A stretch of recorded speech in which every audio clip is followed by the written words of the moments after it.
Okay, everybody, welcome back to AGA. Today we're talking about, we're going to talk about 10, but 10 of the 30 best board games under $30 that are actually fun. Yes. And so you guys don't want to listen to us talk about 30 board games all in one sitting, and we don't want to sit there. So we're going to do the first 10 first, obviously, in this video. The second 10 are going to come in a subsequent video, and the third 10 are going to come in a third video. And so be looking for those. We'll link them. We'll link everything up here as soon as it's all live. But we're gonna talk about those first 10 right now, and so let's get to it. So the first one we're gonna talk about was a very popular game that just won Board of the Game of the Year last year. In was it last year? Yeah, 2019. Yep. And it's called JustOne, and it's in essence it's a party game. It's people get around and get around in a circle. It's not even a table. Get around a circle and give clues to each other, and one person's guessing and everyone's giving the clues. And so very simple, very fun. It's the perfect game that larger group of people. Yeah. There's no real limit. Yeah. It's for a larger group of people, and you can get around and have a lot of fun. Just low key, not having to worry about being competitive or anything like that. It's just a lot of fun. Okay, so let's get on to number 2, and that one is One Night Ultimate Werewolf. Yeah. And in this one, it takes kind of the mafia type of thing, but it puts it into one night, so you only go to sleep once, and there's a bunch of different characters, but it is like a social deduction type game where you're trying to figure out who's bad and who's good and all of that. So it's definitely a table game where you have things in the middle and you're having to switch stuff out and stuff's happening. So it's going to be one you're going to want to be around the table, but it's a really fun one. I've played it quite a bit, and so that's one to look at if you like that type of lying game and kind of where you're trying to figure out who's the bad guy. If not, I'd steer clear of that one. Yeah. So the next one is Dixit. It's a fun game. It won Board Game of the Year in 2010, I believe. Yeah, something like that. And it's very simple. Basically, you're just every person takes 6 cards or something like that. Yeah, every person takes a turn as being the storyteller.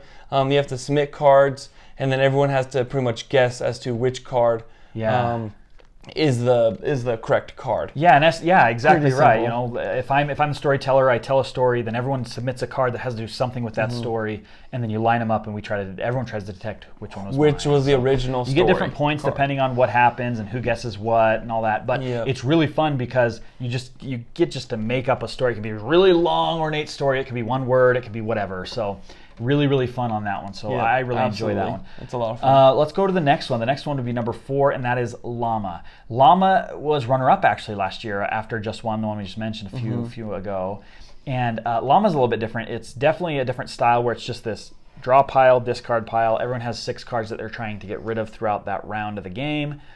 And they can do that in a number of ways. Llama comes into play where it resets the deck and it starts over from 1. And anyway, it's really a fun game because it's very simple to learn, very hard to play well, which is our creed here. Absolutely. At AGA, and so there's a lot of strategy that goes into that. When do I go out? Do I keep playing? Do I draw more cards? What do I do? And how do I do it? And so Llama's a really fun one, definitely worth looking into and seeing. If you like that type of card game.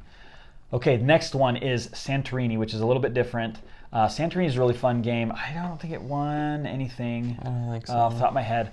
But in essence, what I like about Santorini, we're not going to explain really how it plays as much as I love the 3D nature of it. You're trying to build these structures and be the first to do it. And it's different than a lot of these other games that are flat or just cards on the table, which are fun too, but this one gives you a little bit of a 3D effect as you're building things up and moving forward on that one. So check that one out. If that one sounds interesting, check reviews and stuff out on that one. We don't have any reviews out on that yet, but we will in the future. For sure.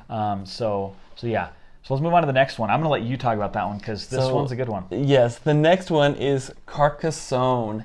It's very, very simple. There's a pile. Perhaps one of the most popular games in history, strategic games in history. Obviously not like chess and stuff. And this is another one that fits really well with our creed. Simple to play, hard to play well. Yep. So basically, there's a pile of tiles. Every person takes little 1.5 inch by 1.5 inch. Yeah, they're pretty small. Everybody takes a turn grabbing one of these tiles, and then they need to put it into match it up with whatever the tile is. So if it's a field, you match it with a field. If it's a part of a castle, you match it with a part of a castle. Road, exactly. Monastery, things like that. Yeah, and so you're just building, you start with one little piece, and everyone takes turns building onto it, and so it always takes a different shape, it always looks different, and you earn different points. And then you start to put meeples on different areas to like claim that. And earn points. And earn points, exactly. So yeah. super, super simple, but hard to play well. We love it. Yeah, very strategic, very cool. Very popular. One board game of the year in Absolutely. 2001 and has only gained popularity since then. Just Absolutely. so awesome. So Very, check very that one simple. out if you've never played it for sure. Okay, next one, Codenames. I'll start this one. So Yep. Codenames is one we talk about a lot. One board game of the year, Spiel des Jahres back in 2016. And in essence what it is a bunch of little cards, maybe 2 inches by 1 inch, in a 5 across grid by 5 down, so there's 25 total cards. And in essence what you're doing is 2 teams are trying to get clues across to their team about what words are ours. Following and as you do a that, key card. yeah, you have to basically get 9 clues, 9 words out to your team, and they have to guess them before the other team in order to win. Now this is awesome because it's a simple party type game for as many players as can get around the table, and well worth purchasing. It's maybe 20 or 30 bucks, and it's one you can pull out all the time. Very fast, not hard to learn, but very, very fun. Yep. And we do have a video, a review of this one, so check it out. Yeah, check that one out. We'll actually link it up right here, and you should be good to go. Okay, so let's talk about. We have Carcassonne. Actually, we'll link that one up as too. well. You'll see that come up randomly throughout the thing. Okay, so let's talk about the next one, which is Pit. Pit is kind of the this one's been around for a long time too. A very loud, boisterous game. You've Very probably loud, heard of yes. it. Everyone has a certain number of cards, and everyone's shouting out, or you can do it silently for people that hate noise. Yeah. But you can like two, right? And you're Yeah. needing to trade with somebody 2 cards, but you can't say what it is, right? And so you say 2, and maybe you're getting rid of, I can't remember what all the things are, grain and other types of wood, I'm sure, and things. And so like you're trading them, Yep. and you can trade with somebody, but you don't know what you're receiving, and they don't know what they're receiving. And you get They're it. just trading. Eventually, you get everything what you want, and then that round ends, and there's different rounds and stuff like that. But a very fun one, loud, energetic type of game. So if you're interactive, if you don't like that kind of game, don't go clear for this of it. one. Absolutely. But if you do, this is one to go for sure. Yep. Okay, let's move on to the next one. I'll let you talk about this one. Splendor. Splendor is a really fun one that we like to play a lot. It is. Yeah, it's a lot of fun. So basically, you're basically getting the cards and getting jewels throughout the game, and then the more jewels and cards that you're getting, you're earning points. Yep. Based off of that. Yeah, it's pretty much that simple. The only 2 things you really, you can do a couple of things, but the 2 major things you do are buying cards, and cards cost certain jewels and different things, or you're collecting coins. And as you do that, you earn points, and as you earn points, you get nobles to come see you and all that. Exactly. So it's really a fun game because of the coins. The little coins that you pick up are really jewels fun. and stuff like that. And then I love the building nature of the game, how if you get cards, the cards plus the jewels allow you to get more stuff. And so really, really fun. Yeah, it's totally a lot of worth fun. buying. I think that was runner-up board game of the year. If not, it's very popular regardless. So we'll leave that one there. Okay, let's go to one we know was board game of the year, and that is Azul, which was, I think 2018 was board game of the year. And Azul is another one that has pieces that are just awesome. I love the game that much more. Little starburst pieces. It looks like starbursts. It really does. Some of them look like starbursts. And so in essence what it is there's this middle area where you collect these coins. It's supposed to be the stained glass, or coins, these little tiles.